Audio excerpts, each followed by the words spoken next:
हम लोग फिर से एक बार मलखम कट्टा में कुछ अलग विषय लेके आज आए हैं, कुछ अलग गेस्ट लोगों के साथ जिनके पास बहुत ही अलग कुछ ऐसा अनुभव है जिसको सुन के सब लोग मलखम प्रेमी, मलखम के पूरे परिवार को इसका बहुत ही फायदा होगा।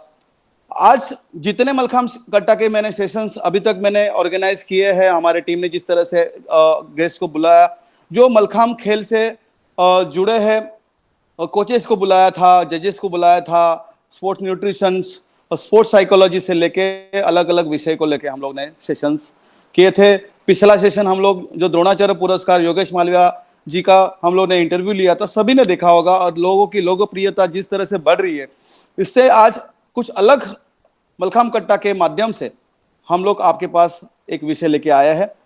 मलखम खिलाड़ी के बाद वो कंपटीशन खेलना चालू करता है, फिर वो मलखम चैंपियन बनता है, मलखम विनर बनता है, गोल्ड मेडलिस्ट बनता है, और महाराष्ट्र शासन का शिव छत्रपति पुरस्कार भी लेके जाके वो एक अच्छा मलखम पटु करके आज जिंदगी जी रहा है। उसके बाद भी एक प्लेटफॉर्म ऐसे आता है मलखम आर्टिस्ट। तो मलखम आर्टिस्ट जो हमारे साथ, हमारे जो मित्र है, जो बहुत साल से एज ए मलखम आर्टिस्ट अलग अलग देशों में, अलग अलग प्रांत में जाके हमारा जो भारतीय खेल मलखम है उसका शोज, उसका डेमोन्स्ट्रेशन दे के अपनी जिंदगी बसर कर रहे हैं एज अ प्रोफेशनल करके। तो ऐसे तीन मलखम के अलग अलग कंपनी के इंचार्ज बोल सकते हैं या उसके रिप्रेजेंटेटिव बोल सकते हैं जो हमारे साथ आज जुड़े हैं।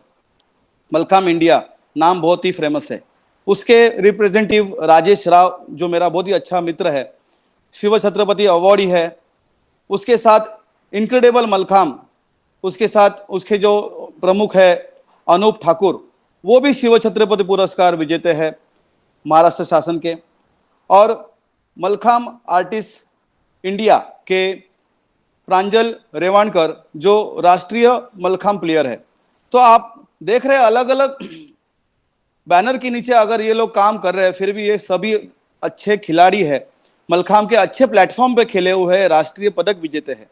ऐसे तीनों के साथ हम लोग एक बहुत ही अच्छा सत्र आज का हम लोग करने वाले हैं, उनके साथ बातचीत करने वाले हैं, उनके साथ हम लोग उनके एक्सपीरियंस शेयर करने वाले हैं। तो मैं तीनों को भी एक क्वेश्चन पूछना चाहूंगा, क्योंकि आपका प्रोफाइल इतना बड़ा है कि मैं अगर बोलने जाऊंगा तो शायद मेरे से कुछ गलती हो सकती है। तो मैं तीनों को भी एक क्वेश्चन पूछूंगा। पहला प्रश्न है कि आपके बारे में कुछ जानकारी दीजिए, बताइए कुछ, कि कभी से शुरुआत की है आप लोगों ने, कितने देशों में आप घूमे हैं, कितने शोज कर चुके हैं, कोई आपकी बड़ी अचीवमेंट या कोई रियलिटी शोज या ऐसे कुछ में आपने अपने बैनर के नीचे कुछ पार्टिसिपेशन किया है, कुछ जीता है, आपके साथ कितने लोग जुड़े हुए हैं। ये पहला प्रश्न में आज के सत्र के प्रमुख सीनियर प्लेयर है जो मेरा दोस्त है राजेश राव, शिव छत्रपति विनर मलखम इंडिया के रिप्रेजेंटेटिव। राजेश राव, आप इस प्रश्न का उत्तर दीजिए। Ganesh, thank you so much. मेरा नाम राजेश राव है और मैं आज मल्लखम इंडिया को रिप्रेजेंट कर रहा हूँ। मल्लखम इंडिया जिसकी शुरुआत हमने 2005 में की थी, एक छोटे से वेबसाइट से, और इसके पीछे हमारा उद्देश्य बहुत क्लियर था कि हमें किस तरह से मल्लखम को हिंदुस्तान में ही नहीं बल्कि हिंदुस्तान के बाहर different countries all over the world किस तरह से इसको स्प्रेड किया जाए, इसके बेनिफिट्स और इसके इम्पोर्टेंस को शेयर किया जाए लोगों के बीच में। और उस चीज़ को कंटिन्यू करने के लिए हमने बहुत देशों में आज तक घूम चुके हैं। हम लोग ने बहुत सारे रियलिटी शोज़ किए हैं, इंडियाज़ गॉट टैलेंट, जर्मनी में, यूएस में, रशिया में, यूके में, चाइना में। एट द सेम टाइम हमने बहुत सारे डेमोन्स्ट्रेशंस हमने इंडिया के अंदर और इंडिया के बाहर किए हैं, जिसके थ्रू हमें बहुत सारे आज तक रिस्पांस जो आए हैं which is very positive for मल्लखम।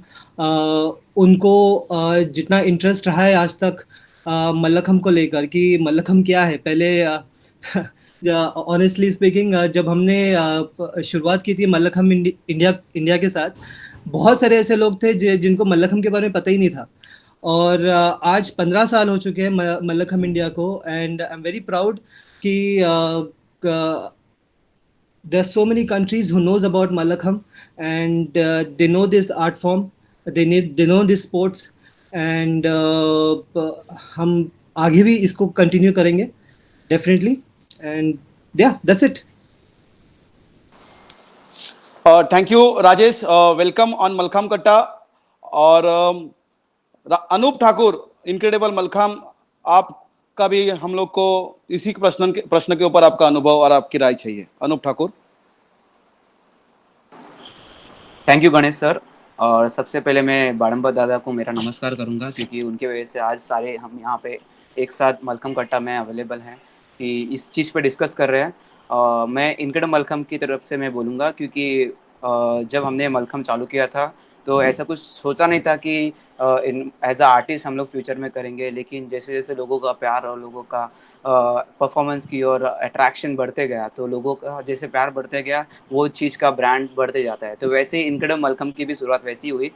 2015 में मैंने इनकड़ मलखम की शुरुआत की. सबसे पहले तो इंडियाज़ गॉट टैलेंट में एज अ इनकड़ मलखम के बैनर के नीचे हमने ये सबसे बड़ा प्लेटफॉर्म किया. उसके बाद जापान, और जैसे धीरे धीरे कंट्रीज के रिस्पांस आते गए, लोगों का कनेक्शन बढ़ते गया, और ये मलखम ऑटोमेटिकली हम लोगों के मतलब अलग अलग कंट्रीज में पहुँचते. अभी तक हमने ऑलमोस्ट 15 कंट्री में मलखम परफॉर्म कर चुके हैं और आगे भी करते रहेंगे. और इंडिया में ऑलमोस्ट 100+ कॉर्पोरेट्स इवेंट, जो कि सबसे बड़े हाई लेवल पे प्लेटफॉर्म पे होते इवेंट्स, तो वो इवेंट्स हमने किए हैं. और मुझे बहुत प्राउड फील होता है कि मैं एज अ आर्टिस्ट हूँ आफ्टर मलखम प्लेयर, क्योंकि हर एक का एक सपना होता है कि छत्रपति अवार्ड, और छत्रपति अवार्ड के बाद सबकी लाइफ ब्लैंक हो जाती है कि आगे क्या करना है. पर लकीली सारी चीज़ें अच्छी हुई और सामने से एज अ आर्टिस्ट की अपॉर्चुनिटी मिली, लोगों ने रिस्पांस दिया, और लोगों का प्यार और ये सारी चीज़ों की वजह से ही आज इनकड़म मलखम यहाँ पे आपके सामने हैं.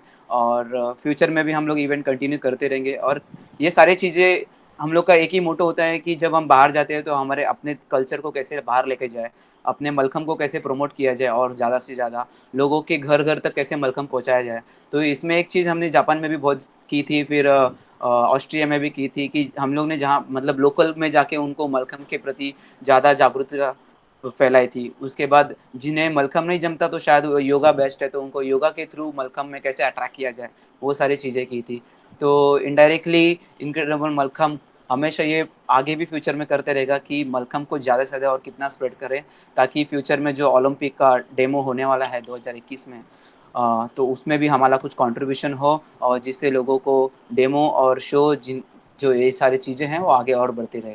Thank you once again Ganesh sir. Welcome Anoop. अभी मैं प्रांजल रेवाणकर को रिक्वेस्ट करूंगा कि वो मलखाम आर्टिस्ट इंडिया की तरफ से अपनी राय रखे. प्रांजल. नमस्ते गणेश दा.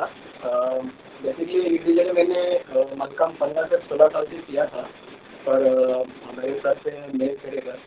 पर बाद में मुझे जब पता चला कि आर्टिस्ट लाइफ भी होता है, तो मैंने मलखम आर्टिस्ट इंडिया टीम का भी शुरुआत की. तभी मुझे एक रियलाइज़ हुआ कि मैंने बाकी टीम के साथ भी परफॉर्मेंस किए हैं, और एक रियलाइज़ हुआ कि जो मलखम परफॉर्मेंस के लिए हम लोग आर्टिस्ट बुलाते थे, प्लेयर बुलाते थे, वो बेसिकली स्टेट प्लेयर और नेशनल प्लेयर रहते थे, जो जिनको सब लोग पहचानते थे.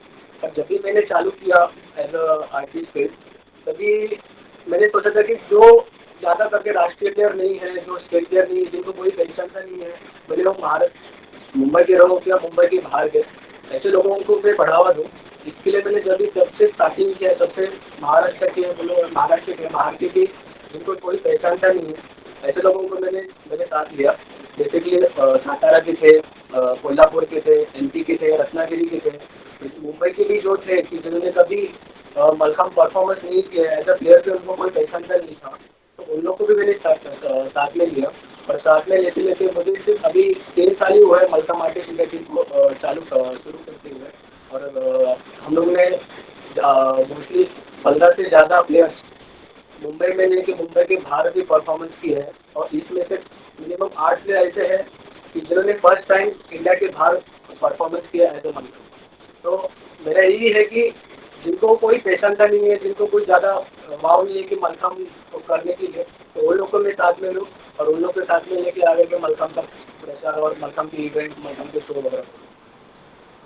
प्रांजल जी, थोड़ा सा आपको बीच में थोड़ा रोका रहा हूं क्योंकि आपका आवाज ठीक से नहीं आ रही है. तो थोड़ा आप हेडफोन निकाल के बात किया तो भी शायद मुझे लगता है कि आपकी आवाज आ जाएगी. तो थोड़ा हेडफोन निकाल के बात करें तो आपकी जो आपका एक्सपीरियंस है लोगों के पास अच्छे से पहुंचेगा। प्रांजल, ओके सर। आप हेडफोन निकाल के बात कीजिए। दादा आवाज है सर? यस, अभी अच्छा है, आप ऐसे ही बात करेंगे इसके बाद। Very good. आप तीनों का भी बहुत ही अच्छा प्रोफाइल है और मुझे पता है कि आज वक्त की कमी की वजह से आपने बहुत ही शॉर्ट में बात की है, शॉर्ट में अपने बारे में बताया है, क्योंकि हम लोग आगे भी बहुत अलग अलग विषय लेके चर्चा करना है। तो सभी का बहुत बहुत वेलकम है। शायद कोई कोई सोचेगा कि आज मैं ये विषय लेके क्यों आया हूँ, ये मलखम आर्टिस्ट के बारे में हम लोग को क्यों बताया जा रहा है, लेकिन आज ये भी बहुत ही इंपॉर्टेंट विषय है, क्योंकि आज इनके माध्यम से आज ये मलखाम खेल पूरे देश के कोने कोने में पहुंच रहा है और ये लोग जाके एक्चुअल जो अपना ओरिजिनल मलखाम है वही बता रहे हैं। ऐसे कुछ जहां के कुछ वहां पे जाके कुछ अलग नहीं कर रहे, जो अपना भारतीय खेल है उसी को वहां पे वो लोग प्रेजेंट कर रहे हैं और अपना एज अ आर्टिस्ट करके रोल भी निभा रहे हैं। तो हम लोग अभी आगे प्रश्न के ऊपर जाएंगे कि अगला प्रश्न मैं राजेश राव जी को पूछूंगा।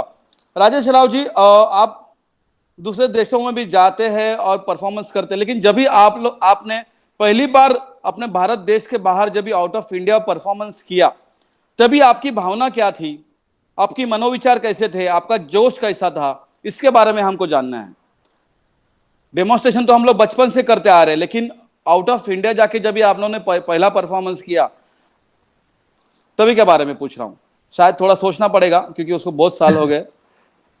नहीं नहीं, बहुत ही अच्छा क्वेश्चन पूछा है आपने गणेश जी। सॉरी, मुझे थोड़ा सा सर्दी है तो शायद अच्छे से बात नहीं कर पाऊँ मैं, लेकिन thank you so much for asking this question, क्योंकि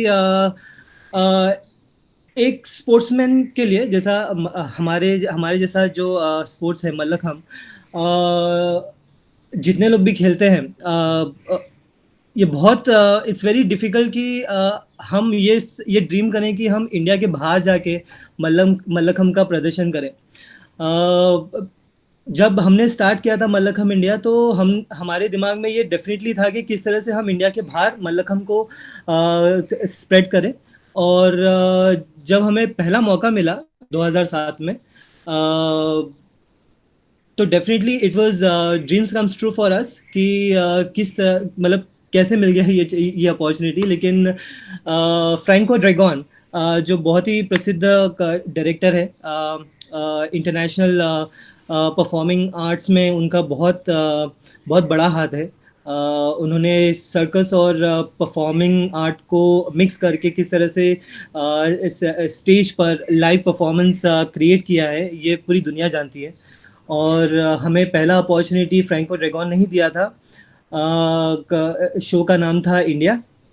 और यस, ये हमारे लिए मतलब मैं मुश्किल की घड़ी नहीं बोलूँगा, लेकिन बहुत ही एक्साइटमेंट वाला सिचुएशन था हमारे लिए, क्योंकि हम मल्लखम को रिप्रेजेंट कर रहे हैं इंडिया के बाहर दुनिया के सामने। हमें डर नहीं था कोई, क्योंकि ये बहुत ही इम्पॉर्टेंट है हमारे लिए कि हम अपने कल्चर को इंडिया के बाहर लोगों के सामने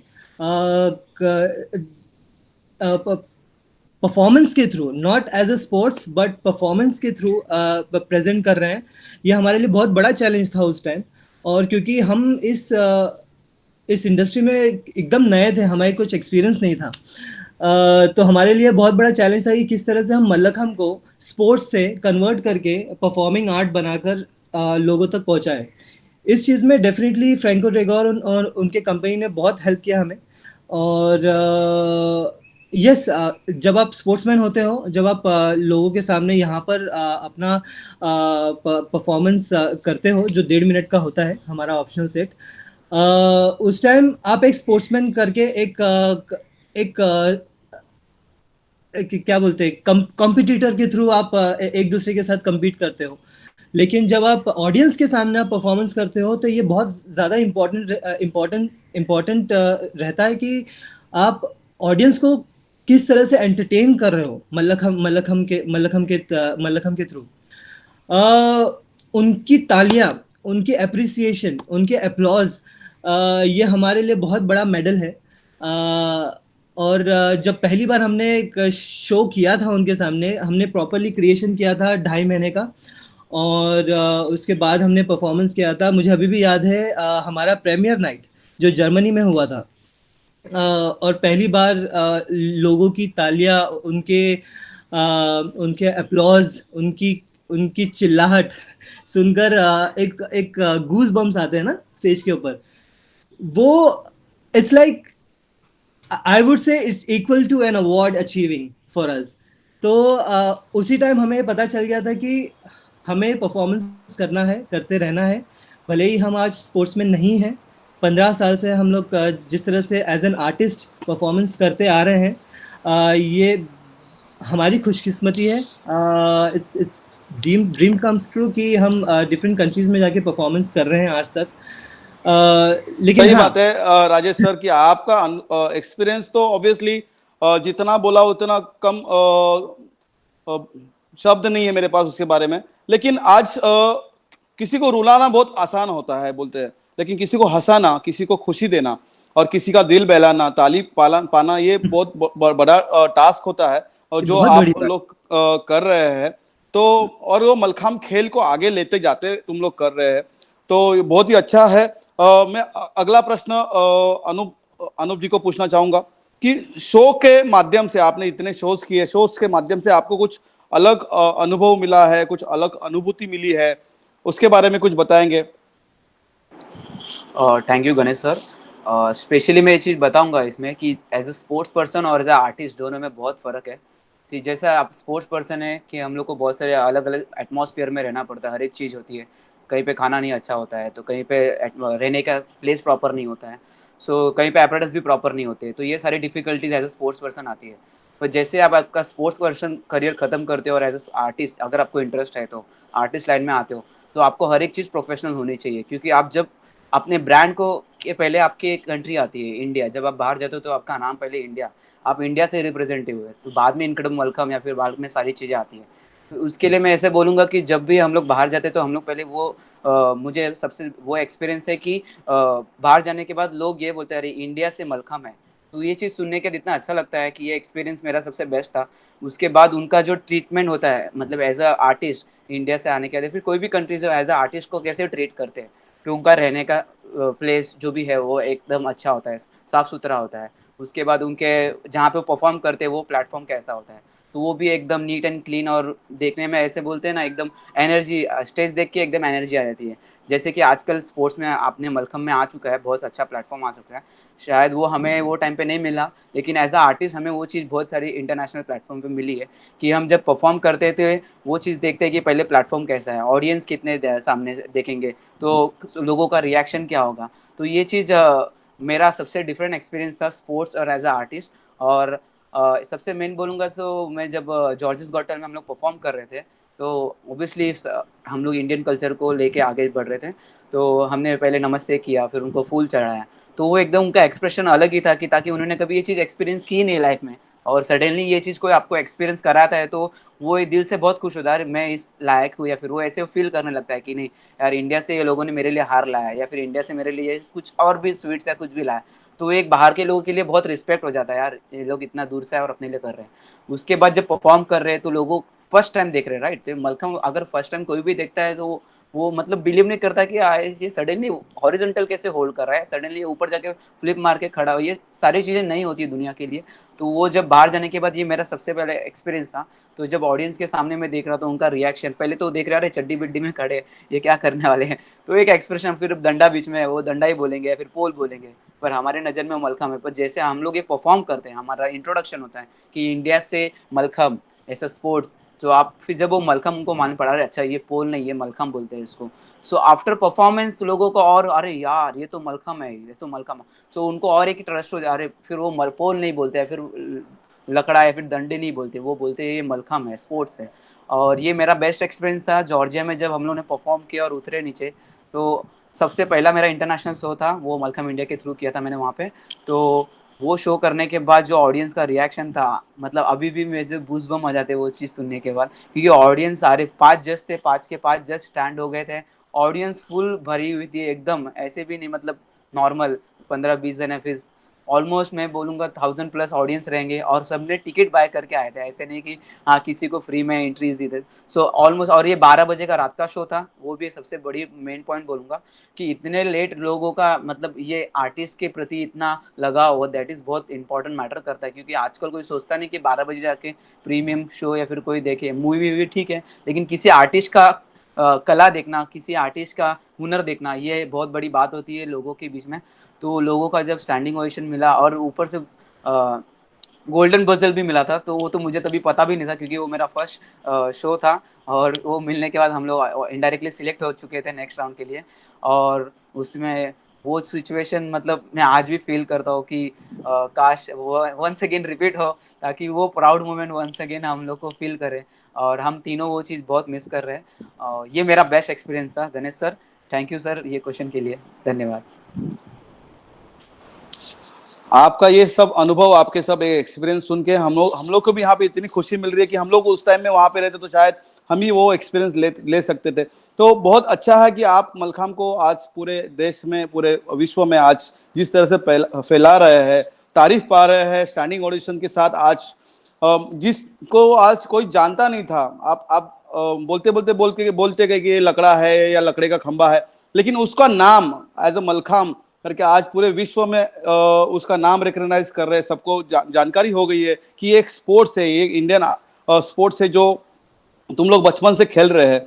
आज हम सबकी रिस्पॉन्सिबिलिटी है कि आज जिस तरह से आपका नाम इनक्रेडिबल मलखाम है, राजेश मलखाम इंडिया की तरफ से है, या फिर प्रांजल मलखाम आर्टिस्ट के तरफ से है, आज मैं भी मलखाम कट्टा की तरफ से, आज हमारे सबके नाम के पीछे आगे पीछे मलखाम जुड़ा है। हम सबकी रिस्पॉन्सिबिलिटी है कि वही नाम को जितना हो सके उतना बड़ा करे और पूरे विश्व में उस नाम को जितना प्रचलित और सब लोगों के पास जितना पहुंचाने की कोशिश करे। और तुम लोग तो कर ही रहे।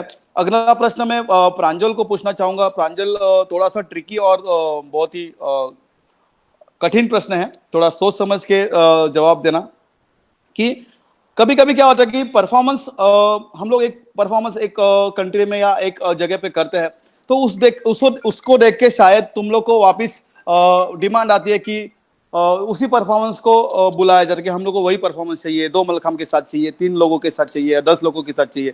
तो शायद कभी कभी वही करना पड़ता है, उसी की रिहर्सल करना पड़ता है, उसी म्यूजिक पे करना पड़ता है। तो वही करके कभी ऐसे हुआ है क्या कि तुम लोग वो कर करके कभी बोर हो गए हैं, या तुम लोग कभी कभी बहुत दूर शो के लिए जाते हैं, घर से लंबा रहना पड़ता है, कोई साथ में नहीं, तो तभी तुम लोग खुद को किस तरह से एंटरटेन करते हैं, खुद को किस तरह से प्रोत्साहित करते हैं? वो भी एक चैलेंजिंग है। तो एज अ मलखाम आर्टिस्ट आप उसको कैसे सर्वाइव करते? प्रांजल, शायद क्वेश्चन समझ में आया है तो आंसर प्लीज।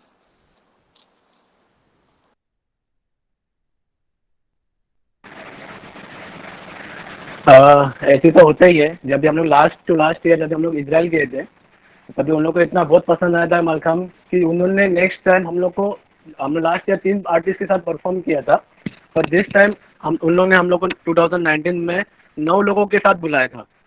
तो मलखाम परफॉर्मेंस भले सेम ही रहता है, हम लोग बचपन से कंपटीशन में भी वही करते हैं, जब भी परफॉर्मेंस करते तभी भी वही करते हैं, सिर्फ करने का ढंग अलग होता है।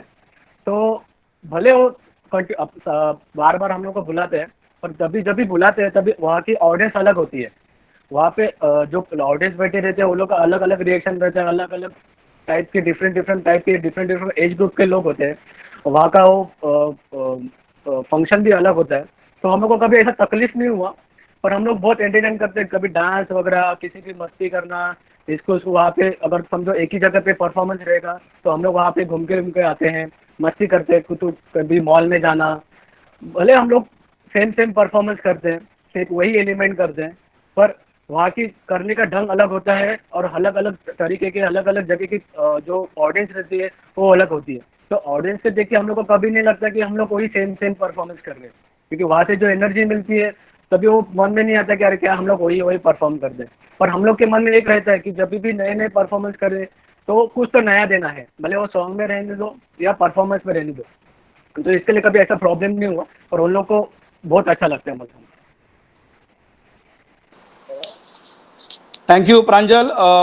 शायद आपने बहुत ही अच्छा प्रश्न का आंसर दिया, लेकिन मेरा प्रश्न क्यों आया है इसके पीछे मैं बताता हूं। क्योंकि अभी फिलहाल as per new rules and regulations अभी कंपल्सरी सेट नहीं है, अभी कंपल्सरी सेट हटाया गया है, अभी सिर्फ ऑप्शनल सेट है। लेकिन मैंने कंपल्सरी सेट के साथ कंपटीशन खेला है, राजेश ने खेला है, अनूप ने खेला है, आपने भी खेला होगा। जब भी कंपल्सरी थे, कंपल्सरी में वही 10 एलिमेंट हम लोग रोज करते थे, लेकिन कभी बोर नहीं होते थे, क्योंकि उस कंपल्सरी सेट में हम लोग को मार्क्स कमाने थे, हम लोग को कंपटीशन जीतना था। तो जैसे कि सीनियर में घोड़ा था, तो घोड़ा की हाइट कैसे बढ़ाए, अभी शोल्डर लेवल पे गया, अभी हेड लेवल के ऊपर जाना है। लेकिन शोज में या डेमो में घोड़ा मेरे कमर के लेवल में बैठा तो भी कुछ मेरे को कुछ तकलीफ नहीं है, मैं सिर्फ गिरना नहीं चाहिए, तो वो चैलेंजिंग नहीं होता था। तो प्रैक्टिस करना कंपटीशन लेवल की, वहां की जो इंटरटेनमेंट वो होता है और शो का होता है, तो उसी बारे में मुझे थोड़ा ये क्वेश्चन थोड़ा पूछना था। लेकिन आप बहुत अच्छे से उसको मैनेज कर रहे हैं और बहुत अच्छे से संभाल रहे हैं, बहुत अच्छी बात है। अगला प्रश्न राजेश राव जी, आपको प्रश्न ऐसा है कि कंपटीशन आपने खेला है और बहुत जन कंपटीशन खेलते हैं, तो कंपटीशन में खेलते वक्त का प्रेशर, टेंशन जो आता है, और शो के टाइम में जो टेंशन प्रेशर आता है, या उसमें क्या कुछ फर्क है क्या, कि दोनों भी सेम है, कि कंपटीशन का टेंशन ज्यादा था और अभी का टेंशन कम है, कैसे होता है, आपका अनुभव क्या है इसके बारे में, राजेश जी? हाँ डेफिनेटली एनर्जी बहुत ही अलग है कंपटीशन और शो के ऊपर, स्टेज के ऊपर परफॉर्मेंस करने का। लेकिन गणेश, जहाँ तक मुझे याद है कि हाँ, मतलब अंडर 12, अंडर 14 तक एक प्रेशर रहता था, क्योंकि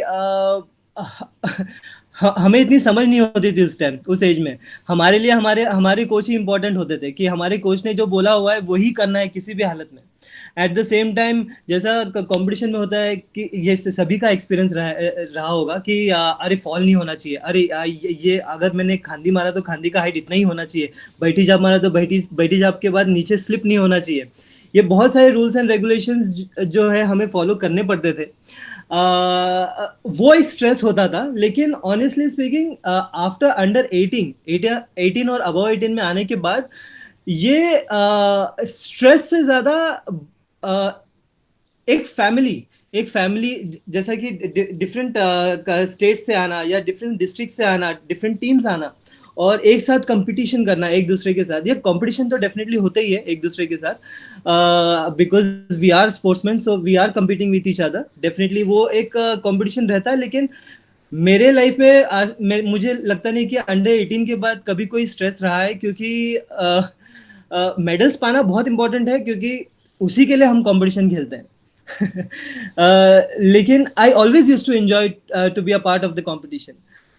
फॉल्स नहीं करना, उसके लिए तो हम अपने क्लब्स में प्रैक्टिस करते ही हैं। हम जैसा आपने बोला कि घोड़े का हाइट कितना जाना चाहिए, फ्रंट कैच का हाइट कितना जाना चाहिए, एक कॉम्बिनेशन में क्या रूल्स एंड रेगुलेशंस है, वो हमें फॉलो तो करनी है, क्योंकि that is the set of rules, that is the rules that we have to follow. लेकिन उसको किस तरह से एंजॉय करना है as a sportsman, that is also very important.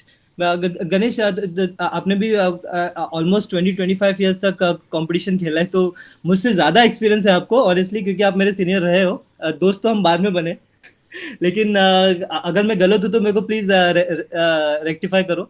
लेकिन as a competitor, it's very important कि you are also enjoying the competition, right? Right sir, मेरा प्रश्न बहुत ही आसान था। Again, आप बहुत ही अच्छे से बात कर रहे हैं, लेकिन थोड़ा सा ट्रैक छूट रहा है। मैं अभी इसको So I'm थोड़ा सा coming back. आसान करता हूँ, मैं वापस आसान करता हूँ। No, I'm coming back because, competition में हम लोग जब भी खेलते हैं ना, हम लोग जैसे कि मुझे कॉल दिया कि गणेश देवरुकर गेट रेडी या स्टार्ट प्लीज, तो मेरे पास एक टाइम रहता था। मैं आराम से खुद को ग्रिप करता था, मलखाम को ग्रिप करता था, खुद का ब्रीदिंग लेके अच्छे से मैं प्रिपेयर करके कोच के हेल्प से मैं एक अच्छा परफॉर्मेंस देने की कोशिश करता। मेरे मैच लगाने के लिए, मैट पकड़ने के लिए मेरे साथ लोग रहते थे, कुछ मैच स्लिप ना हो या क्रैश मैट लगाते वक्त। आपने ये सब कुछ सबने किया है, लेकिन शो में करने के लिए एक थोड़ा सा प्रोफेशनली बनना पड़ता है, तभी कोई मैट पकड़ने नहीं होता है, या ग्रिप हम लोग बार बार नहीं कर सकते, क्योंकि वो प्रेजेंटेशन के शायद थोड़ा सा मैंने भी शोज में सीखा है, थोड़ा सा मैंने भी किया है, इसलिए मुझे थोड़ा सा अनुभव है।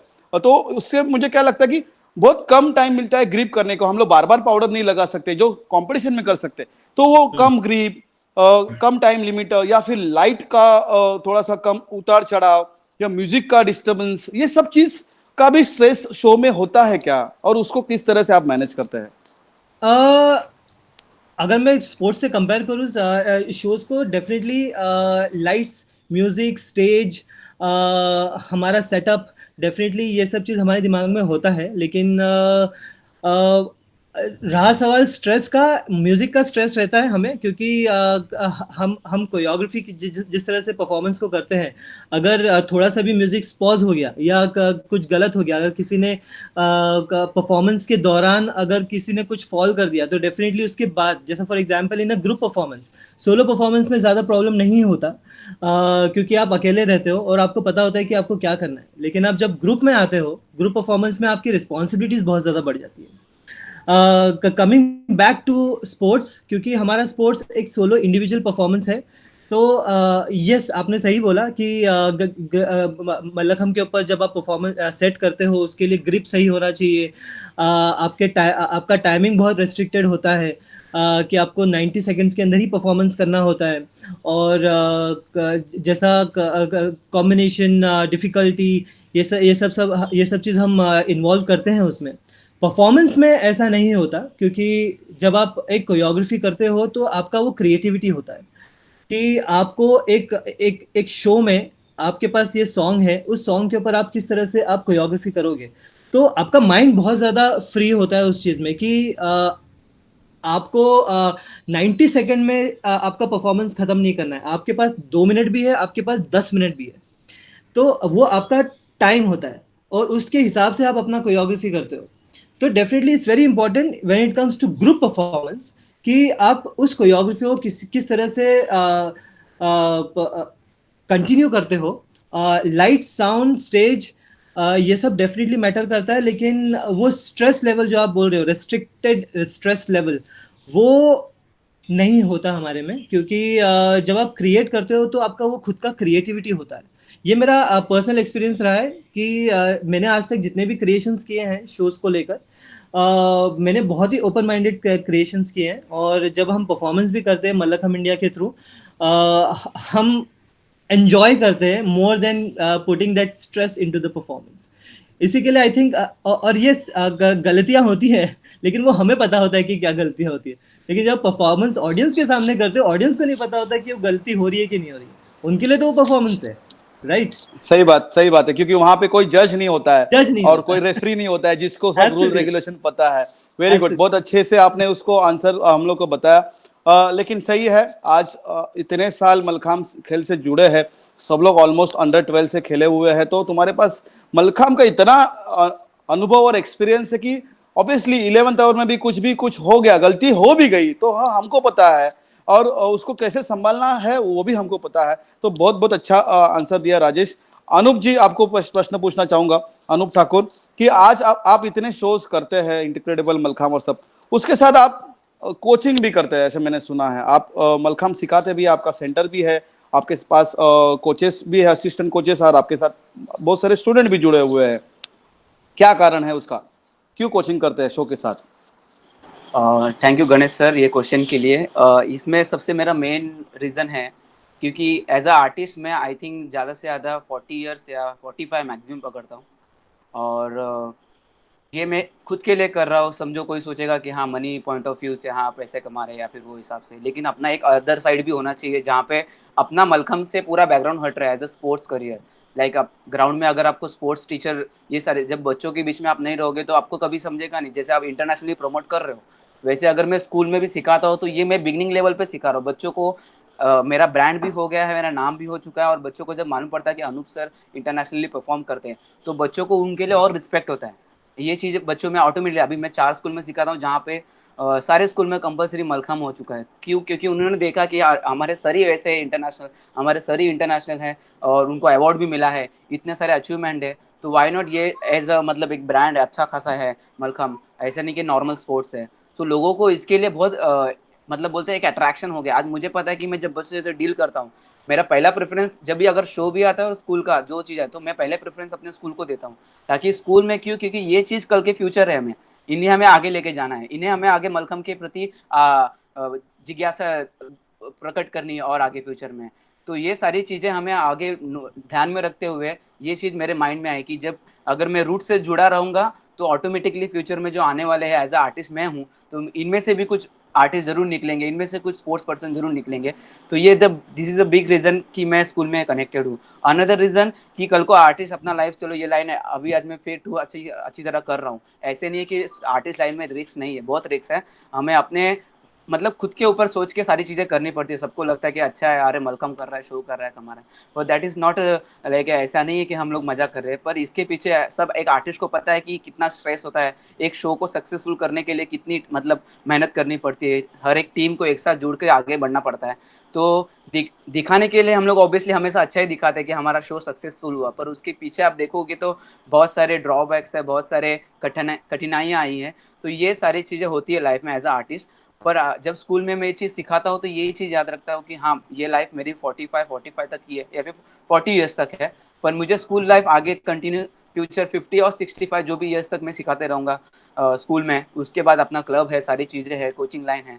तो ये this is the big reason कि मुझे दोनों में कनेक्टेड, और दोनों आज तक मैं आज 4-5 साल हो चुके हैं, जो मैं स्कूल में भी 5 साल से काम कर रहा हूँ और शो भी कर रहा हूँ 5 साल से।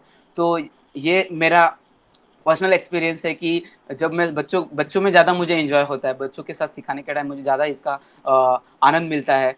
बाकी बाहर जाने के बाद तो लोगों का प्यार मिलता ही है, नो डाउट, क्योंकि इंटरनेशनली हर एक चीज़ लोगों के लिए नहीं है, तो उसमें ज़्यादा प्यार आता ही है। पर जब स्कूल में सिखाता हूँ तो बच्चों का जो बोलते हैं ना, उसमें कोई ये नहीं होता कि कोई छुप के छुपाया प्यार नहीं होता है। वो एक इंटरनल बच्चों के मन से आया हुआ भावना होती है, और वो भावना शायद आपको स्कूल में मिलेगी। वो बच्चों जो 5 साल का बच्चा है या फिर 6 साल का बच्चा है, वो बच्चों से ही मिलेगी। So this is a big reason to like work in school, और आगे भी वो सर करते आपका रहूँगा। बिग रीजन और बिग आंसर भी बहुत अच्छा था, और ऑब्वियसली ये प्रश्न भी वैसा था, तो आपने बहुत अच्छे से उसको रखा है। और यस, जिस तरह से आप बोलते बोलते आज बोल गए कि मेन गाभा मतलब जो रूट्स नहीं छोड़ना चाहिए। हम लोग जिस तरह से आज मलखम आर्टिस्ट बने क्यों है, बिकॉज ऑफ मलखम प्लेयर। तो अगर आप भी इस तरह से मलखम आर्टिस्ट के साथ अगर मलखम प्लेयर बनाते रहेंगे, कोचिंग करते रहेंगे, आपने अच्छे लेवल पे मलखम खेला हुआ है, आप लोग सब लोग चैंपियन हैं, तो अगर आप कोचिंग के साथ कंपटीशन लेवल का भी मलखम अगर आप अगर कंटिन्यू नहीं सिखा सकते, तो एटलीस्ट बीच में कभी कभी जब भी टाइम मिले, जब भी इंडिया में हो, जब भी जहाँ पे हो, या कोई अलग जगह पे जाते हैं, वहां पे कुछ मलखम का सेंटर हो, वहां पे जाके भी कोचिंग किया तो भी आज बहुत सारा हेल्प हो सकता है। यही मैं इस माध्यम से बताना चाह रहा हूँ, और बहुत अच्छा काम कर रहे हैं आप लोग। प्रांजल को एक क्वेश्चन पूछ रहा हूँ। प्रांजल को मैं बहुत ट्रिकी क्वेश्चन पूछने वाला हूँ।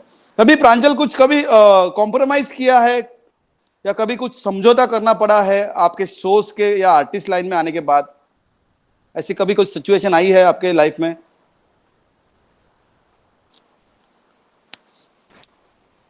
ऐसी सिचुएशन तो कभी आई नहीं, पर कभी कभी शो के साथ कभी कभी दूसरा काम भी होता है, जैसे कि एग्जाम्स वगैरह होता है, जैसे कि कभी जॉब का भी कभी कभी होता है। तो ऐसा सिचुएशन आया है तो हम लोग, मैं तो कभी कभी दोनों भी एडजस्ट कर लेता हूँ। एक बार ऐसा हुआ था कि जो मैं अभी पढ़ रहा हूँ एमपेड का, उसका एग्ज़ाम था पवई में, और मेरा हम लोग इंडिया जाने वाला था, उसका वीज़ा का अपॉइंटमेंट भी था उसी टाइम। तो तभी दोनों भी टाइम सेम ही था, तो मैंने, पर करना दोनों है, दोनों भी इम्पोर्टेंट है। परफॉर्मेंस लाइफ भी इम्पोर्टेंट है और अपना जो पर्सनल जो एजुकेशन है वो भी इम्पोर्टेंट है। तो मैंने थोड़ा एक्स्ट्रा ये करके फिर वो वीज़ा का जो टाइम था वो पहले ले लिया। जो स्टार्टिंग 7 बजे का था, वो स्टार्टिंग जो होता है 7:30 बजे का, वो ले लिया। पहले वीज़ा का अपॉइंटमेंट कंप्लीट करने के बाद में फिर मैं एग्ज़ाम को गया। तो ऐसे सिचुएशन आते हैं कि कभी दोनों, अपना पर्सनल लाइफ भी होता है और अपना प्रोफेशनल लाइफ भी होता है। तो कभी सिचुएशन आ गया तो दोनों पे एडजस्ट कर सकते हैं हम लोग, ऐसा।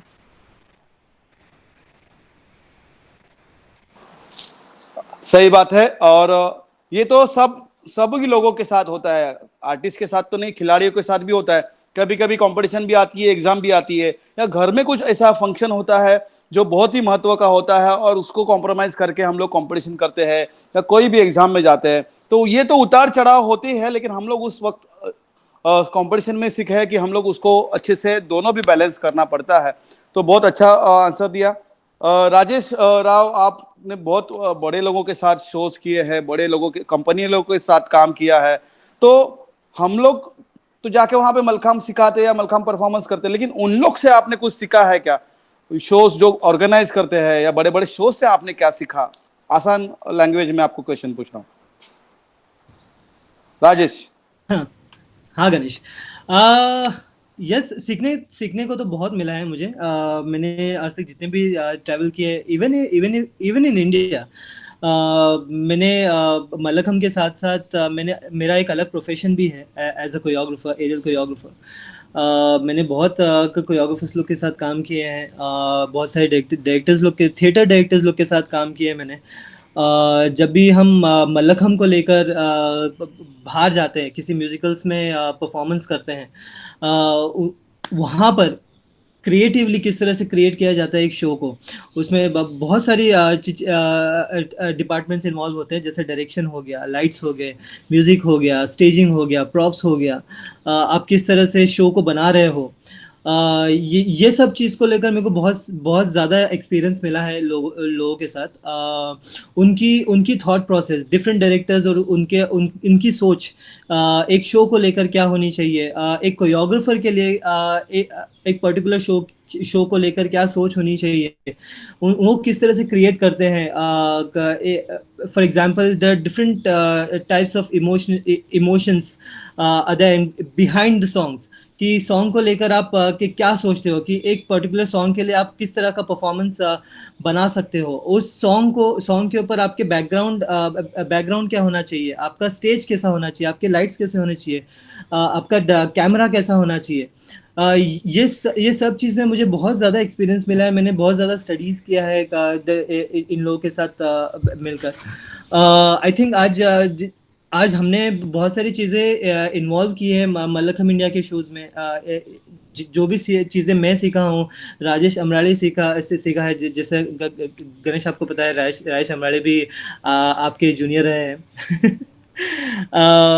ऑनेस्टली स्पीकिंग, मैं इस चीज़ को स्किप नहीं करना चाहता हूँ, लेकिन मैंने और राजेश ने आपसे भी बहुत सीखा है। क्योंकि ये कहीं छुपा नहीं है कि हमने जब परफॉर्मेंस स्टार्ट किया था एज एन आर्टिस्ट, आपका इसमें बहुत ज़्यादा योगदान है, बिकॉज आप ही ने अपॉर्चुनिटी दिया था हमें एज एन आर्टिस्ट परफॉर्म करने के लिए। और जो पहला एक्सपीरियंस रहा है स्पोर्ट्समैन से एज अ परफॉर्मर स्टेज के ऊपर परफॉर्मेंस करना, और जिस तरह से आप बहुत छोटी छोटी चीज़ें हमें बताया करते थे कि आपको स्माइल करना है स्टेज के ऊपर, अगर कोई ऑडियंस ने आपको देखा तो आप किस तरह से रिएक्ट करोगे, आप जब परफॉर्मेंस कर रहे हो तो आप हाथ ऊपर नीचे ना करो, या कोई एक पर्सनल लेवल पर आप अपना रिएक्ट नहीं करो आपकी बॉडी के हिसाब से। ये basically presentation, how you presenting your self on stage, it's very important. कहीं ना कहीं ये चीज़ हमें आपसे भी सीखने को मिला है। लेकिन हाँ, how you are designing your full act, इस चीज़ में मुझे बहुत सारे एक्सपीरियंसेस मिले हैं लोगों से। जब मैं ट्रैवल करता हूँ बाहर, या मेरी टीम ट्रैवल करती है बाहर, जब हम इंटरेक्ट करते हैं डायरेक्टर लोग के साथ या प्रोड्यूसर लोग के साथ, बहुत जल्द मल्लखम्ब इंडिया,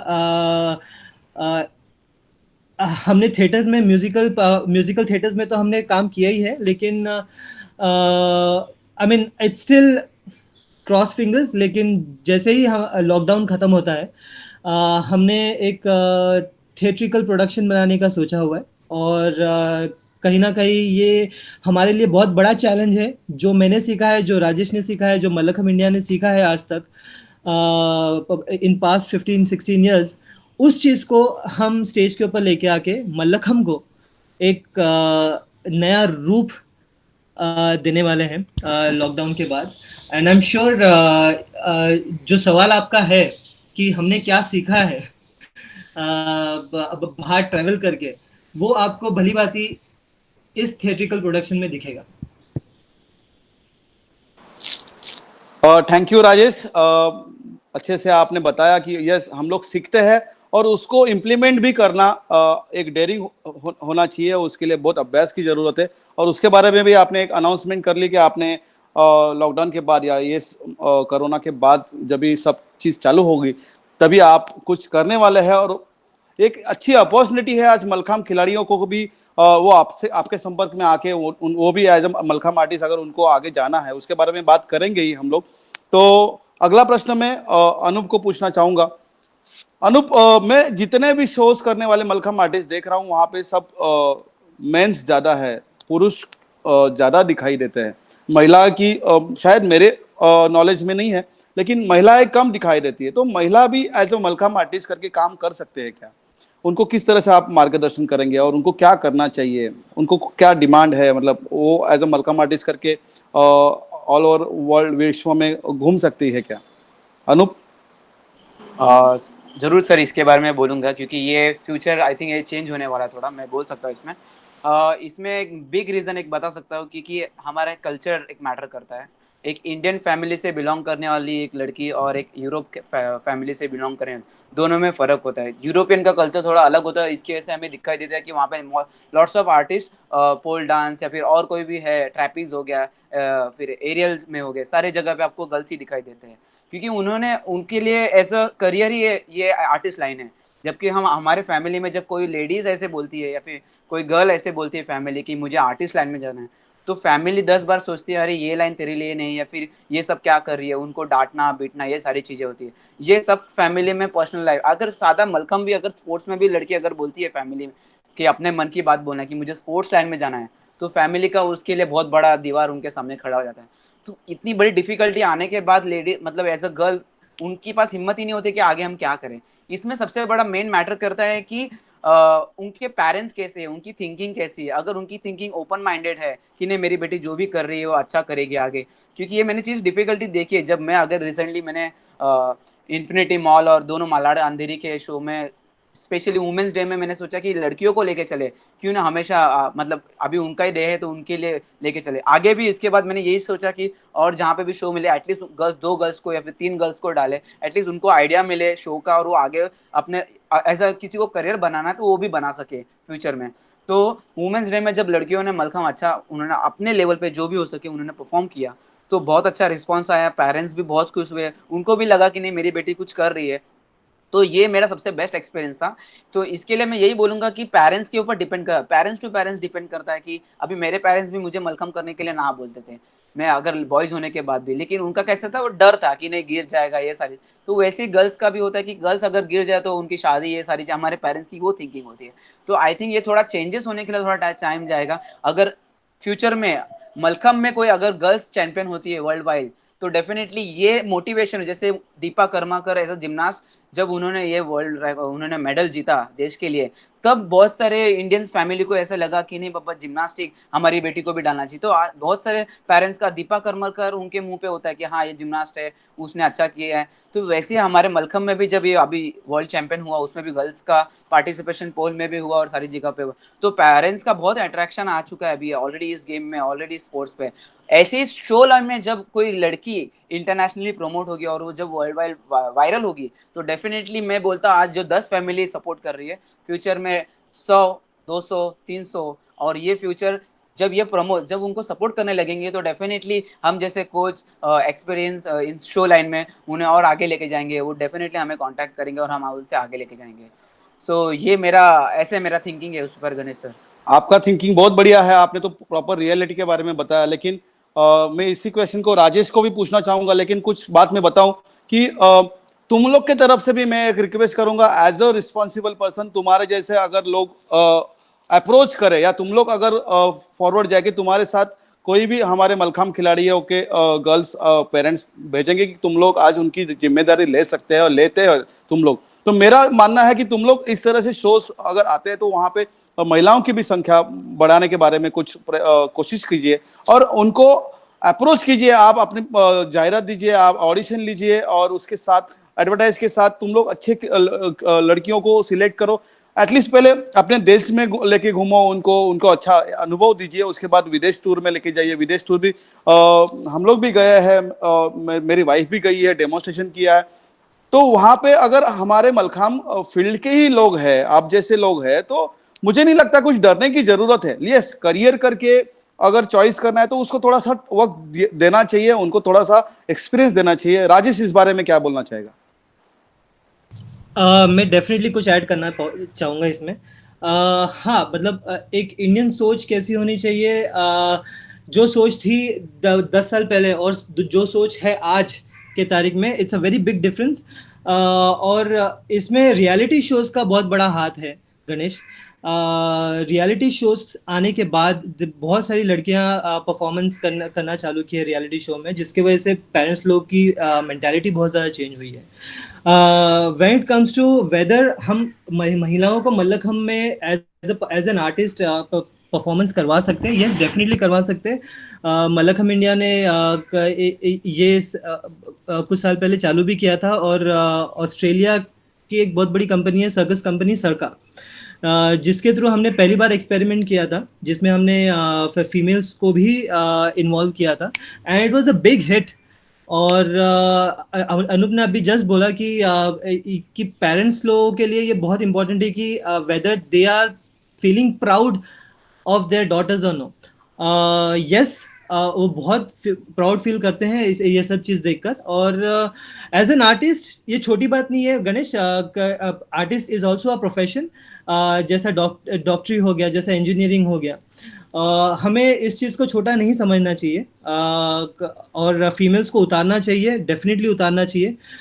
हमने ये इनिशिएटिव लिया है, और आपने अगर आप लोगों को याद है कि फर्स्ट इंटरनेशनल मल्लखम्ब कंपटीशन जो शिवाजी पार्क में हुआ था, उसमें हमने एक मोटिवेशनल परफॉर्मेंस किया था, जिसमें मेल और फीमेल दोनों भी इन्वॉल्व थे, और उन्होंने बहुत ही अच्छे तरह से परफॉर्मेंस किया था, और बहुत लोगों का मैसेज भी आया था हमें, दे रियली अप्रिशिएटेड इट। तो डेफिनेटली बिना सोचे समझे ये सोचे कि लड़कियों को इन्वॉल्व करना चाहिए कि नहीं, डेफिनेटली करना चाहिए। They have the equal rights to perform as an artist.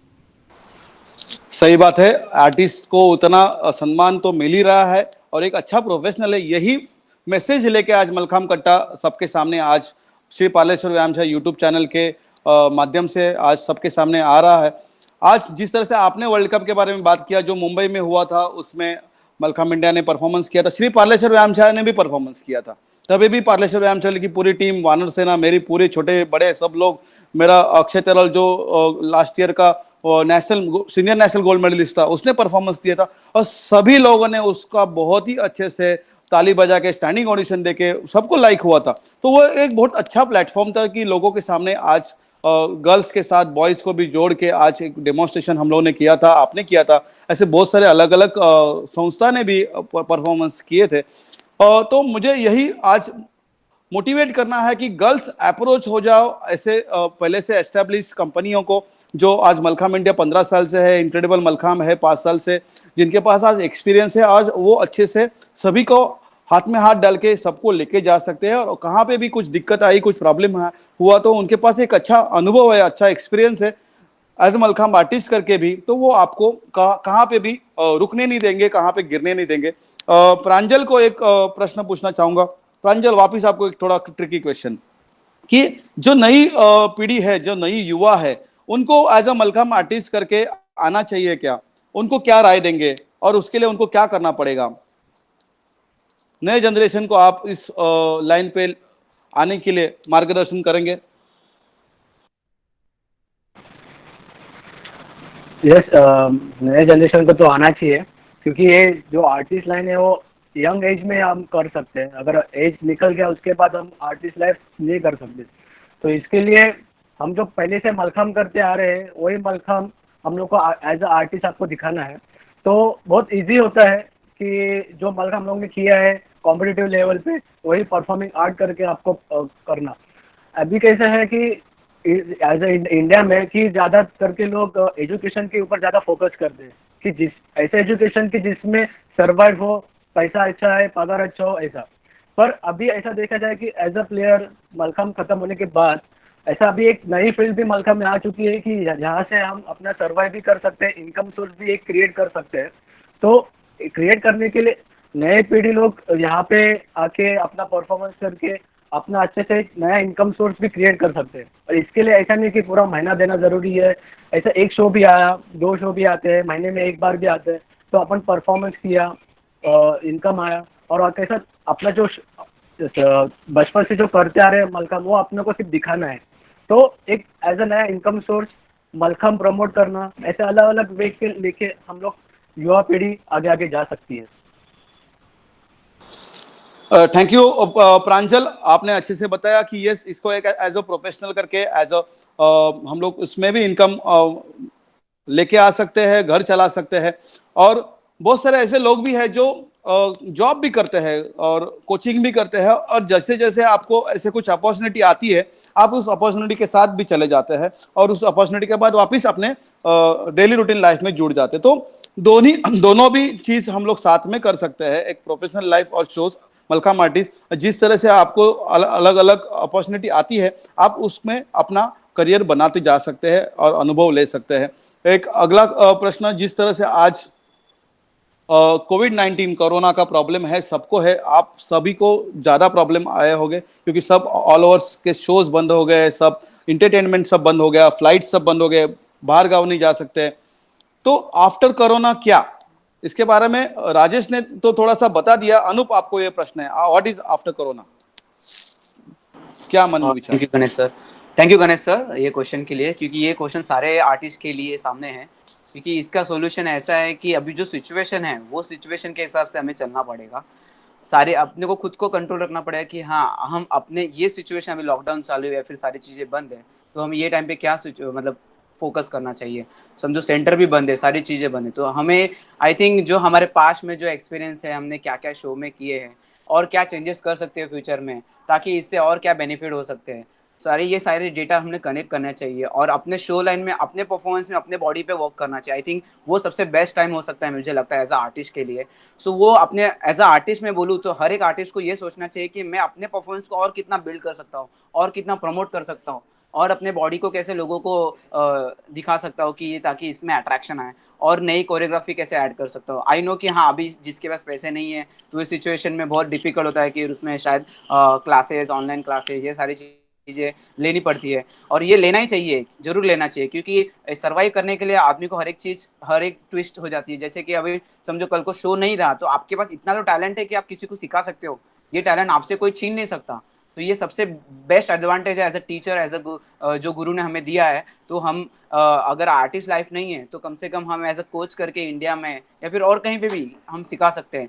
तो ये जब बेस्ट कब तब पॉसिबल होगा, अगर आप लॉकडाउन में सोचोगे नहीं सब ओके होगा, देन वी विल ट्रैवल, फिर हम वापस शो करेंगे। हाँ करेंगे, ऑब्वियसली सब लोग करेंगे, मिलजुल के करेंगे, आगे बढ़ेंगे। ये सारी हमारे पीएम का, नरेंद्र मोदी जी की भी यही इच्छा है, यही उन्होंने ये सब शब्द यूज किए हैं कि हमारी ब्रांड, इंडियन ब्रांड बनाना है। तो ये सारी चीजें हमें ध्यान में रखते हुए पहले हमारे खुद के ऊपर फोकस करें और हम खुद को कैसे कॉन्फिडेंट बनाएं, ताकि हम लोग जो हमें एज अ मोटिवेशन कर देखते हैं तो हमें उन्हें हमेशा मोटिवेट ही करना है। अगर चलो अनूप आज इंटरनेशनल ट्रैवल नहीं कर रहा है, या फिर इनके मलकम कोई भी आर्टिस्ट आ रहे, क्या कर रहे हो तुम लोग, अभी लॉकडाउन में कुछ नहीं कर रहे हो, तो ये चीजें हमें नहीं मैसेज देना कि यार नहीं सब कुछ बंद हो गया, अभी क्या करेंगे। तो हमें इस तरह के उनमें फिटनेस लेवल, आजकल इंडस्ट्री फिटनेस लाइन, अब मैं बोल सकता हूँ जो दिखता है वही बिकता है, ये डायलॉग मैं बोल सकता हूँ। तो अभी करंटली यही बोलूंगा, तो फिटनेस लाइन इतना वाइल्ड हो चुका है कि सब लोग, अगर आप उनको बोलो कि हाँ आपका वीक हो, आपके एक्सरसाइज करना चाहिए, तो ये टाइम पे आप उनको ये बोलिए कि नहीं आपको फिटनेस करना चाहिए।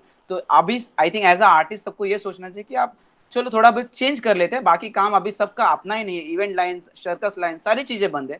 तो अभी सिचुएशन के हिसाब से हमें थिंक करना है और आगे बढ़ना है। तो अभी फिटनेस लाइन सबसे जोर में है, तो आई थिंक उस पर ज्यादा वर्क करें। और इनकम सोर्स नया है तो ऑब्वियसली ये डिफिकल्ट नहीं है किसी आर्टिस्ट के लिए। सो लॉकडाउन के बाद वापस वो दिन आ जाएंगे, फिर धमाल करेंगे, फिर घूमेंगे, फिर हम मस्ती करेंगे। सही बात है, सही बात है। इनकम सोर्स नया है, नया है यह, इस बारे में बोलने के लिए भी मुझे अच्छा लगा कि आज जिस तरह से आज मेरे क्लब का भी सीनियर खिलाड़ी अविनाश मोरे आज दूसरे देश में बहुत साल से वहाँ पे मलखाम आर्टिस्ट करके वहाँ पे जॉब कर रहा है। उसको एक मंथली एक सैलरी है, अच्छा सा सैलरी लेता है, वहाँ पे ही रहता है। उसके साथ और भी मलखाम खिलाड़ी एक 7-8 है। आज वहाँ पे वो भी बंद है, लेकिन उनको सैलरी सोर्स चल रहा है, कुछ ना कुछ उनको मिल रहा है। कोरोना की वजह से पता नहीं कौन कहाँ कहाँ पे भाग रहा है, तो वो भी इंडिया में आ गया, लेकिन वहां पे अभी शोज चालू हो गए। अभी वो सिर्फ वेट कर रहा है कि कभी फ्लाइट चालू हो जाए और जाके वो वहां पे उसी कंपनी के साथ जुड़ के वापस अपना रिस्पॉन्सिबिलिटी लेके एज ए मलखाम आर्टिस्ट करके वहां पे शोज और परफॉर्मेंस चालू रखे, ताकि वो अच्छे से आगे जाके मलखाम आर्टिस्ट करके रिप्रेजेंट करे इंडिया को। और ऐसे बहुत सारे लोग हैं जो आज थोड़ा सा उनका गाड़ी धीमा हो गया, रुक नहीं गया, गाड़ी धीमा हो गया या गाड़ी की पटरी अलग हो गई है, लेकिन आगे जाके अच्छा टाइम मिला है सबको अध्ययन करने का, सोचने के बारे में। और मैं अभी आने वाली नई पीढ़ी को इसमें आह्वान करना चाहूंगा मलखाम कट्टा के माध्यम से कि एज ए मलखाम आर्टिस्ट अगर आपको कुछ भी जानकारी चाहिए या आपको आगे इसमें अगर करियर करना है तो हमारे इस यूट्यूब चैनल के वीडियो के एंड में हम इन सभी का कॉन्टैक्ट नंबर, ईमेल एड्रेस हम लोग देने वाले हैं। इनके साथ ही कोई और बहुत सारे ऐसे लोग हैं जो इस तरह से प्रोफेशनली कर रहे हैं। हम लोग सभी को बुला नहीं पाए, क्योंकि अगर सबको बुलाएंगे तो हम लोग सेशन का इंटरेक्शन ठीक से नहीं कर पाएंगे या फिर हमारे पास वक्त बहुत कम हो जाएगा। तो अगली बार उनको भी बुला के उनके साथ भी इंटरेक्शंस करेंगे। राजेश राव ने जिस तरह से राजेश अमराले का जिक्र किया है, ऐसे बहुत सारे कल्पेश है, ऐसे बहुत सारे लोग हैं जो अच्छे खिलाड़ी के साथ आज इसी में आज अपनी जिंदगी बसा रहे हैं, अपना घर चला रहे हैं। अगला प्रश्न तीनों को भी मैं पूछना चाहूंगा, तीनों में से कोई भी पहला प्रश्न उत्तर आंसर दे सकता है कि आज आपने इतने देशों में डेमोन्स्ट्रेशन किए हैं, पूरे विश्व में घूमे हैं, बहुत ऐसे कम जगह है जहाँ पे मलखाम नहीं गया है। आपके माध्यम से कोई ना कोई तो वहाँ पे जाके डेमोन्स्ट्रेशन करके आया है। तो वहाँ पे आप जाते हैं, जिस तरह से आपने बोला कि आपको बहुत सारे वहाँ पे प्रशंसा हुई है आपको बहुत सारे ताली, स्टैंडिंग ऑडिशन से लेके बहुत सारे प्राइज भी आप जीते हैं। तो आपका जजमेंट क्या है कि Mallakhamb as a sports international level में, ओलंपिक में जाने के लिए कितना वक्त लगेगा? या जिस तरह से आप घूम रहे हैं आज फॉरेन लोगों के साथ आप उठते बैठते हैं, तो क्या लगता है इंटरनेशनल लेवल में, ओलंपिक में कौन पहला आंसर देगा तीनों में से? कोई भी, या मैं नाम ले लूं? राजेश बोलेगा पहला। हाँ गणेश, देखो किसी भी चीज़ को शुरुआत करने के लिए एक पहल होनी बहुत ज़रूरी है। मल्लखम मुझे गणेश मुझे करेक्ट करना अगर मैं गलत नहीं हूँ तो as a sports, as a competition 1981 में चालू हुआ, राइट? हाँ, since 1981 Mallakhamb as a competition Maharashtra में, मुंबई में और महाराष्ट्र के बाहर ऑल ओवर इंडिया कॉम्पिटिशन्स चालू हैं। और मैं अपनी ही एक्सपीरियंस लेके बताऊंगा कि जब से हमने परफॉर्मेंसेस चालू किए हैं मल्लखम इंडिया के अंडर में, इंडिया में और इंडिया के बाहर, और जितने भी लोगों ने मल्लखम के बारे में जाना है, और एज अ स्पोर्ट्समैन मैंने I think I started in 1991, since 2007 मैंने मल्लखम में एज अ स्पोर्ट्समैन मैंने काम किया है। अगर मैं कंपेयर करूं कि 1990 से लेकर 2007 तक और 2007 से लेकर 2020 तक हमारा contribution as an artist to spread the word of Mallakhamb ये बहुत ज़्यादा रहा है। आज बहुत सारे कंट्रीज़ में मल्लखम के बारे में लोगों को पता है।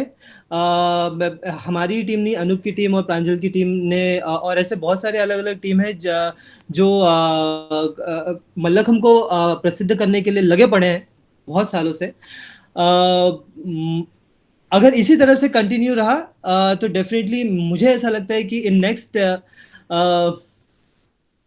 टाइम तो लगेगा, लेकिन at least 1 decade it will take more. अगर इसमें MFI और मामा ने थोड़ा सा सपोर्ट किया हमें, आज की तारीख में हमसे जितना हो पा रहा है as an artist, for example हम बाहर जाते हैं, लोगों को मल्लखम के बारे में बताते हैं, मल्लखम के एडवांटेज के बारे में बताते हैं हम लोग, इससे आपको बेनिफिट क्या मिलेगा उसके बारे में बताते हैं हम लोग। लेकिन कहीं ना कहीं हमें भी MFI और मामा का सपोर्ट चाहिए होगा इस मल्लखम को इंडिया से बाहर लेके जाने के लिए, और डिफरेंट कंट्रीज में उसके सेशंस लेने के लिए, क्लासेस लेने के लिए, टीच करने के लिए इनकी ज़रूरत हमें डेफिनेटली पड़ेगी गणेश, क्योंकि मुझे लगता है कि एज एन आर्टिस्ट हम लोगों को बता सकते हैं मल्लखम के बारे में, लेकिन एज अ स्पोर्ट्स ये अगर फेडरेशन के थ्रू जाए इंडिया के बाहर तो लोगों का रिस्पांस बहुत ज़्यादा अच्छा होगा, और उन लोग का इनिशिएटिव बहुत ज़्यादा अच्छा होगा कि चलो हम अपने स्कूल में या हम हमारे इंस्टीट्यूट में मल्लखम को एज ए स्पोर्ट्स चालू करें। हम डेफिनेटली 100% देंगे इस चीज़ को, लेकिन यस, मामा और MFI की बहुत ज़रूरत पड़ेगी हमें इस चीज़ में। सही बात है राजेश। सब लोग एक साथ आके अगर कुछ काम करें तो बहुत ही उसको सक्सेस बहुत जल्दी आता है और अच्छा सक्सेस आता है। और मेरा प्रश्न बहुत इजी था कि आप लोग बाहर जाते तभी आपको जब आपको अप्रोच करते हैं तो और मैं थोड़ा सा इसको आसान करते, तभी आप वहां पे जाके कुछ पैम्पलेट्स मलखाम की प्रमोशन के लिए, या कुछ बुक्स, या कुछ सीडीज, या कुछ कॉन्टैक्ट नंबर। अभी मैंने मलखाम कट्टा चालू करके शायद 2 ही महीने हो गए, 2 या ढाई महीना हो गया, जो यूट्यूब चैनल पे मैंने श्री पार्लेश्वर रामचंद्र पे मैंने ये एक्टिविटी स्टार्ट की है। उससे पहले से मैंने ऑनलाइन सेशंस 5 महीने से मैं ले रहा हूँ, 4 महीने से, जब से ये लॉकडाउन है। मैंने जूम या गूगल मीट पे के द्वारा अलग अलग लोगों को बुला के उनके साथ उनका एक्सपीरियंस शेयर किया। लेकिन आज आप देख रहे हैं कि आज श्री पार्लेश्वर व्यायाम शाह के पर्सनल यूट्यूब चैनल के ऊपर भी मलखाम कट्टा के जैसे एक्टिविटी को मलखाम फेडरेशन ऑफ इंडिया का लोगो है।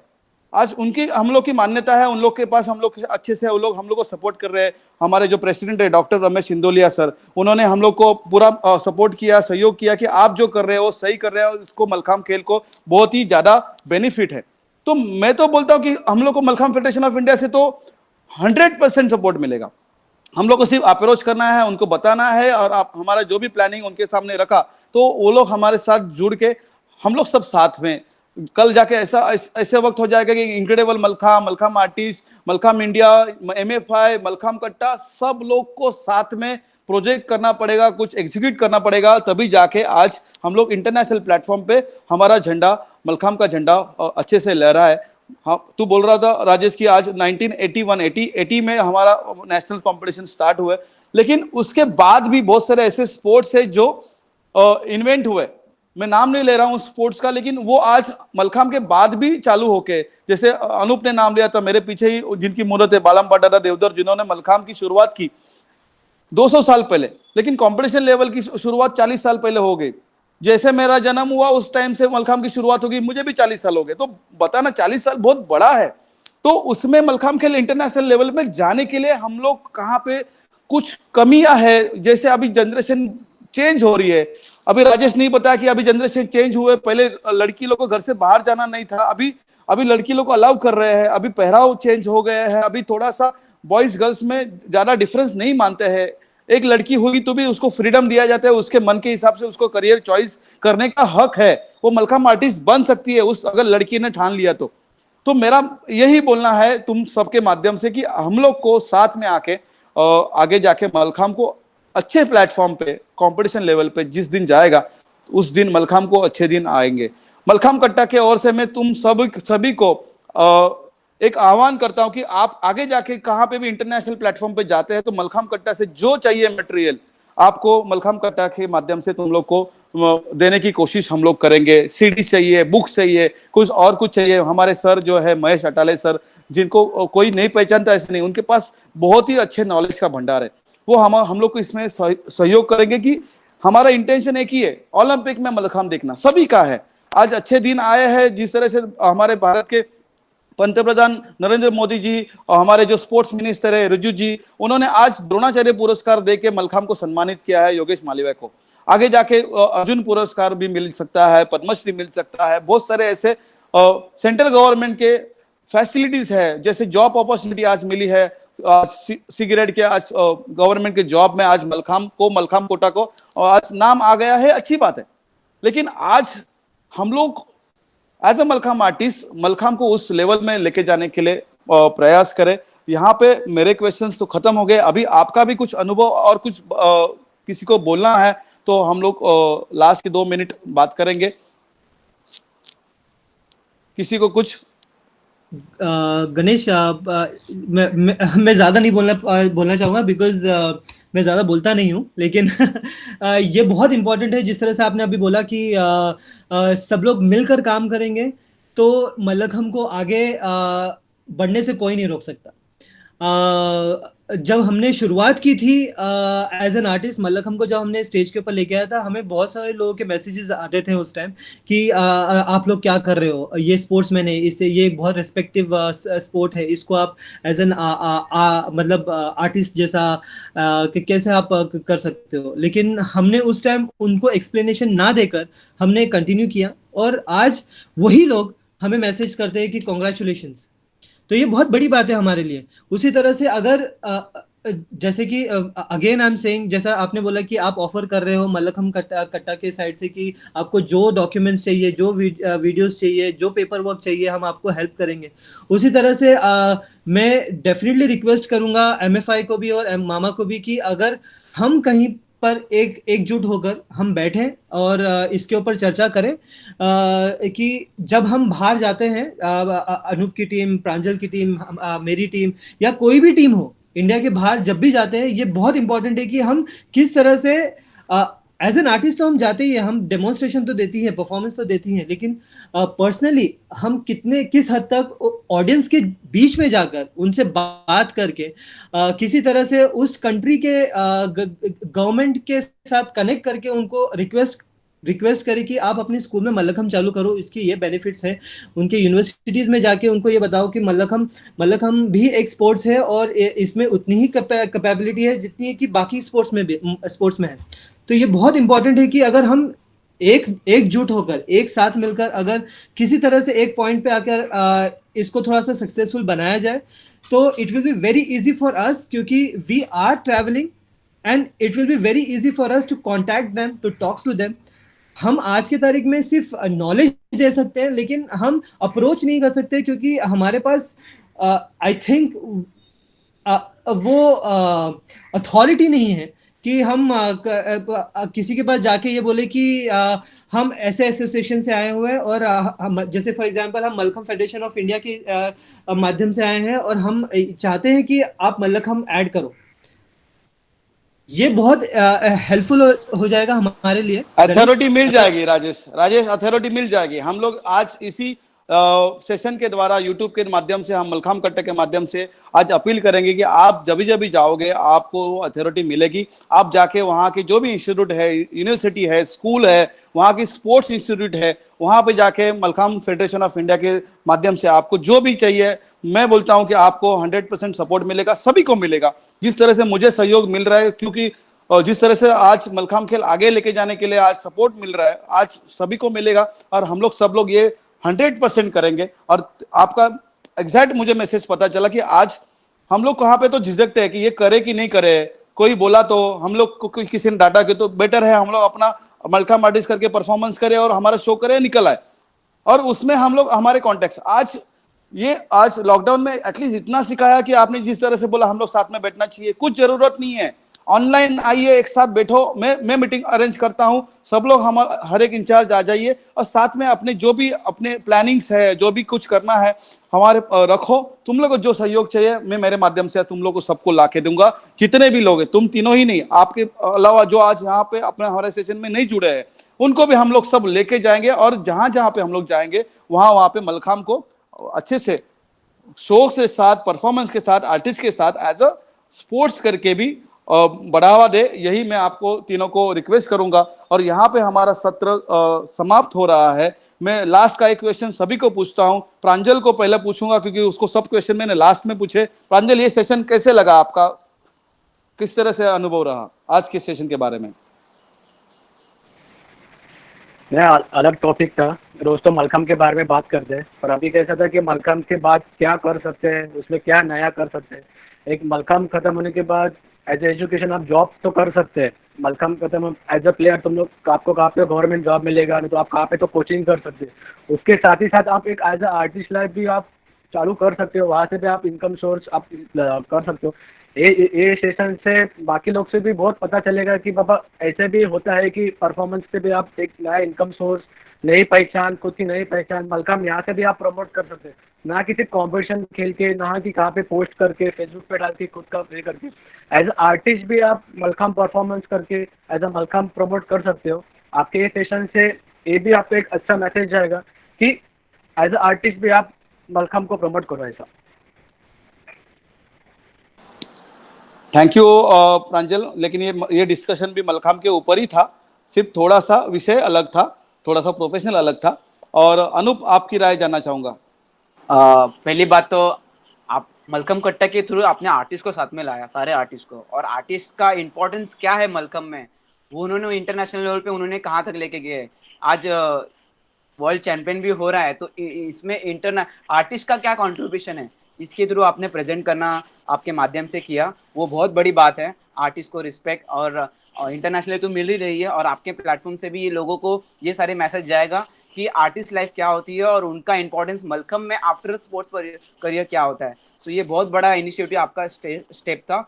और एक चीज मैं इसमें कवर करूंगा, सबसे मेन चीज एज अ मतलब सब यंगस्टर को, कि देखो आगे फ्यूचर में सारी चीजें अपने को करना है। जैसे अपने को मॉम डैड बोलते हैं कि 10th पढ़ लो, उसके बाद अपने को सारी चीजें करना है, फिर इजी हो जाए। फिर 12th बोलेंगे 12 कर लो, उसके बाद फिर बोलेंगे टीवाई कर लो उसके बाद। पर मैं यंगस्टर को यही आगे मतलब ये टाइम पे बोलूंगा कि आप लोग शो लाइन के ऊपर मत भागो। पहले पहले आपका जो प्राइमरी थिंग्स है, जैसे आप अगर स्पोर्ट्स पर्सन हो तो पहले स्पोर्ट्स में फोकस करो। आज फ्यूचर में आपको बहुत सारी अपॉर्चुनिटी आ गई। हमारे पास ऐसे वो टाइम पे नहीं थे, शायद राजेश दादा ने भी पुलिस भर्ती के लिए अप्लाई किया था, मैंने भी अप्लाई किया था, प्रांजल ने भी अप्लाई किया होगा। तो सारे हम लोग ने बहुत भागदौड़ की है हर जगह पे जॉब पाने के लिए। तो ये बहुत डिफिकल्टी आई थी वो टाइम पे हमारे लिए कि क्या करे और क्या ना करे। तो ये सारी सिचुएशन हमारे लिए आए थे। लेकिन फ्यूचर में आई थिंक जो गवर्नमेंट हमारे लिए कर रही है स्पोर्ट्स के लिए, तो आई थिंक ये सबके लिए अच्छे दिन आने वाले हैं। तो मैं यही ये मलखम कट्टा के माध्यम से यही बोलूंगा कि फ्यूचर में अगर आपको ये लाइन भी सिलेक्ट करना है तो पहले आपकी प्राइमरी चीज है जो स्टडी होती है, टीवाई हो गया, ट्वेल्थ तो अभी कुछ नहीं है, आप टीवाई के बाद आप कोई जो भी कोर्स करो जिसमें इंटरेस्ट है वो करो, पर प्राइमरी चीज पहले करो। उसके बाद आप स्पोर्ट्स लाइन में जाओ या फिर आर्टिस्ट लाइन में जाओ, जहाँ पे आपको दिल करता है वो कीजिए। सो ये एक मेरा रिक्वेस्ट है यंगस्टर को। बाकी लाइफ एंजॉय करना ही है। थैंक यू गणेश सर, आपने बुलाया और मुझे मेरे 2 शब्द आपके सामने रखने के लिए। 2 नहीं, ज्यादा ही बोल दिया तूने, लेकिन ठीक है, आज आज तेरा दिन है, तू बोल सकता है अनूप। अच्छे से आज तूने एक्सप्लेन किया। और राजेश, आखिरी सवाल आपको। हाँ गणेश। पहले तो मैं I will definitely thankful to Mallakhamb Katta, क्योंकि गणेश पिछले 5 महीने से ना मैं ये अपॉर्चुनिटी ढूंढ रहा था, और मैं ये देख रहा था कि किस तरह से कोई हमें ये क्वेश्चन पूछे, कोई हमें वीडियो पे लेके आके एक साथ लेके आके हमारा इंटेंशन, हमारी सोच को शेयर करवाने के लिए हमारी मदद करे। और थैंक यू सो मच मल्लखम कट्टा, इस चीज़ को हम सबको साथ में लेके आके हमारी सोच, हम स्पोर्ट्समैन से आर्टिस्ट कैसे बने हैं, इसको प्रेजेंट करने के लिए। यार इट्स वेरी इम्पोर्टेंट कि आप आर्टिस्ट को छोटा ना समझें। और गणेश, तुमने ये अपॉर्चुनिटी हमें दी है, ये लोगों तक पहुंचाने के लिए हमारी मदद की है कि आर्टिस्ट एक छोटा सा प्रोफेशन नहीं है, it is also a very big profession. Entertainment industry आज के तारीख में बहुत बड़ा इंडस्ट्री है दुनिया में, और जो चीज़ आप एंटरटेनमेंट के थ्रू लोगों तक पहुंचा सकते हो, वो मेरे ख्याल से कोई भी दूसरा डिपार्टमेंट नहीं कर सकता। टेलीविजन के थ्रू, स्टेज के थ्रू, वॉइस ओवर के थ्रू आप जिस तरह से लोगों तक अपनी सोच पहुंचा सकते हो, I think this is the most easiest way to send the message to everyone. और आई एम श्योर ये वीडियो ज़्यादा से ज़्यादा लोग देखें और उनको ये पता चले कि हम किस तरह से मेहनत कर रहे हैं बहुत सालों से, किसी तरह से मल्लखम को लोगों तक पहुंचाने के लिए और उनको बताने के लिए कि मल्लखम भी एक स्पोर्ट्स है। Thank you so much Ganesh, I am really happy कि ये सेशन हुआ है आज। Thank you Rajesh, thank you Pranjal, thank you Anoop. तुम तीनों ने भी बहुत ही अच्छे से सहयोग किया और अच्छे से अपने बिना कुछ झिझक के आपने अपने मन की बात, अपने एक्सपीरियंस शेयर किए। मैं श्री पार्लेश्वर व्यायामशाला यूट्यूब चैनल पे ये जो आज हमारा मलखम कट्टा का एक अच्छा विषय लेके हम लोग आज सबके सामने आए हैं। मैं चाहता हूँ कि ज़्यादा से ज़्यादा लोग इस पे कमेंट करें, लाइक करें, शेयर करें और हमारे यूट्यूब चैनल को सब्सक्राइब करें। मैं तुम तीनों को भी रिक्वेस्ट करूंगा, तुम्हारे तीनों के भी कॉन्टैक्ट से ये ज़्यादा से ज़्यादा अपने ये देश में ज़्यादा से ज़्यादा फैलाए, और देश के बाहर भी जिसको अगर हिंदी समझ में आ रहा है, आउट ऑफ इंडिया भी, तो उनको ये हमारा मैसेज जाए। और इसमें हमारे यूट्यूब चैनल पे बहुत अच्छे से विषय लेके आ रहे हैं जिससे मलखाम खेल के बारे में एक डिटेल में सबको जानकारी मिले। तो अच्छा है कि हम लोग, विषय अच्छा है। महेश अटाले सर हम लोग को हर वक्त इसमें सहयोग करते हैं। इसी के साथ श्री पार्लेश्वर व्यायामशाला के हमारे प्रेसिडेंट, हमारे विले पार्ले के एमएलए आमदार एडवोकेट पराग अलोनी इसको हर वक्त सपोर्ट करते हैं, हमारे साथ जुड़े रहते हैं। हम लोग को जो फ्री हैंड देते कि आप मलखाम खेल आगे लेके जाने के लिए जो करना है आप कीजिए, उनका सहयोग हमारे साथ है। मलखाम फेडरेशन ऑफ इंडिया हम हमारे साथ जुड़ी है, उनका भी बहुत बहुत धन्यवाद। और यहाँ पे हमारा सत्र खत्म हो रहा है। बहुत बहुत सबको धन्यवाद और थैंक यू एवरीवन। जय हिंद।